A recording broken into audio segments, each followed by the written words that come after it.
এই মুহূর্তে আমরা আসলাম শুটিং করতে ভোলা ভাইয়ের বাড়িতে। দেখবো ভোলা ভাই কী করে। এই যে আমাদের বলদ জলিল ভাই, বলদ ভাই এখন আসে নাই।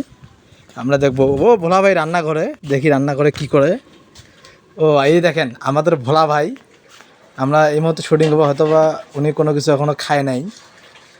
তো তার এই পাক করা, হ্যাঁ, যে রান্না করতেছে উনি একাই, দেখেন তরকারি রান্না করতেছে কচু দিয়ে, ভাই কচু না, কচু কচু। তা কি করবো ভাই, দুঃখের কথা আপনারা সবাই জানেন যে ভোলা ভাইয়ের মা অসুস্থ আজ বেশ কয়েকদিন থেকে। ভোলা ভাইয়ের মা অসুস্থ হওয়ার কারণে আজকে রান্নাটাকে মানে রান্নাটা তার নিজেই করতে হইতেছে। এরকম দুর্বিষহ জীবন তার, অনেক আফসোস হয়। তারপরে দেখেন ভোলা ভাই কতটা কর্মঠ। তার সেই রান্নাবান্নার শেষে খাওয়া দাওয়া করে তারপর আবার আমাদের সঙ্গে শুটিং করতে যাবেন। তো আমরা এই মুহূর্তে ভোলা ভাইয়ের মুখে শুনবো। ভাই, আপনার তরকারি রান্নাটা কেমন হয়েছে?